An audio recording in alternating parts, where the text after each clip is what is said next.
अगर आपको पता चले कि आप इंडिया अलायंस के सामने तो वो विषय लंबे समय से बना ही हुआ है कि वो अपने इतने सारे घटक दलों के बीच में सीटों का बंटवारा कैसे करने वाले हैं। हम पहले राजीव सर आपके पास में आना चाहते हैं। देखिए निखिल, ये जो सीट शेयरिंग का मामला है ये इस समय इंडिया अलायंस के सामने सबसे बड़ी चुनौती है, क्योंकि जब आपके पास 28 पार्टियां होती है और उन पार्टियों के विवाद कई राज्यों में हैं, तो फिर किस तरह से आप जो 1-on-1 फाइट की बात हो रही है कि लोकसभा में कम से कम 350 ऐसे सीट आइडेंटिफाई कीजिए जहां इंडिया अलायंस को आप 1-on-1 फाइट करेंगे एनडीए के सामने। एनडीए के सामने इतनी परेशानी नहीं है क्योंकि बीजेपी वहां डोमिनेंट पार्टी है। बीजेपी के पास 303 सीट तो पिछले लोकसभा में है, तो वहां इतनी परेशानी नहीं है। कुछ राज्यों में आप जेडीएस को दे, ये सब लोकल लेवल पर आप कर सकते हैं, लेकिन इंडिया अलायंस के सामने एक बड़ी चुनौती। और मैं बताऊं क्या हुआ। इंडिया अलायंस की इस हफ्ते मीटिंग हुई, कोऑर्डिनेशन कमेटी की पहली मीटिंग शरद पवार की अध्यक्षता में, और पवार जी ने साफ कहा कि हमें लोकसभा के लिए 350 सीट ऐसे आइडेंटिफाई करने चाहिए जहां 1-on-1 फाइट होगा।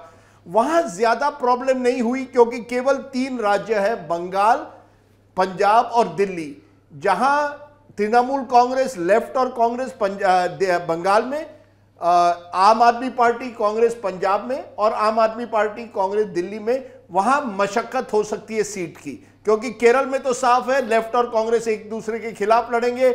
महाराष्ट्र में लगभग तय है कि किस तरह से सीटों का बंटवारा होगा।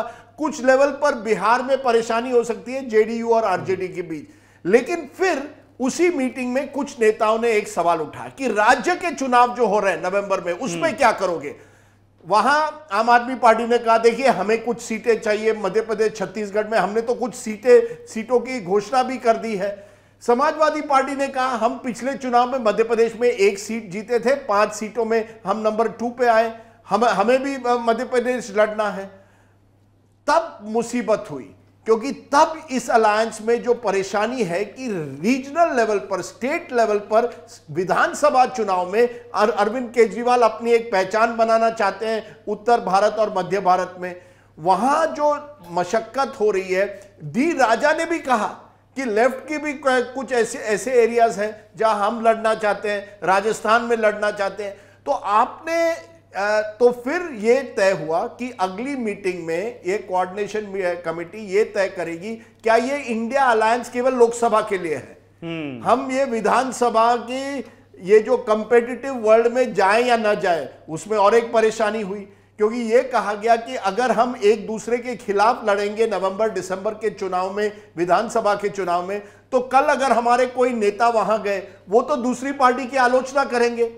अगर अरविंद केजरीवाल कल छत्तीसगढ़ जाते हैं जो गए थे और भूपेश बघेल को टारगेट करते हैं, या राजस्थान जाके अशोक गहलोत को टारगेट करते, तो मैसेज क्या जाएगा। बीजेपी कहेगी देखिए यही तो हम कह रहे हैं, ये इंडिया अलायंस एकजुट नहीं है। तो ये बड़ी परेशानी विधानसभा लेवल पर है। लोकसभा में ममता बनर्जी ने कहा है कि, और वो उनके नुमाइंदे उस मीटिंग में नहीं थे, अभिषेक बनर्जी नहीं आए, लेकिन उन्होंने मैसेज दिया है कि मैं तैयार हूं 2 सीटों को कांग्रेस को देने, एक अधीर रंजन चौधरी की सीट और एक माल्डा की सीट, लेकिन मुझे लेफ्ट से बात ही नहीं करनी है। और जब तक वो लेफ्ट बैठा रहेगा उस मीटिंग में, मुझे हमारे नुमाइंदे को आने की जरूरत भी नहीं है। हालांकि उस मीटिंग में एक कुर्सी रखी गई थी, एक empty chair for Abhishek Banerjee, almost like symbolic कि वो ईडी के कार्रवाई में है, इसलिए हम एक एम्प्टी चेयर रख रहे हैं। लेकिन सवाल ये उठता है कि लोकसभा में मुझे लगता है थोड़ी बहुत आसानी होगी। दिल्ली पंजाब में मशक्कत जरूर हो सकती है। कांग्रेस ने कहा है हम आम आदमी पार्टी के साथ नहीं जाना चाहते हैं दिल्ली पंजाब में, तो और दिल्ली में भी लोकल यूनिट नहीं चाहता, तो ये परेशानियां होगी। लेकिन विधानसभा में जो पहला अगला चैलेंज है, वहां ये इंडिया जो अलायंस है एकजुट होकर वाकई लड़ पाएगा, इस पे बहुत बड़ा सवाल है।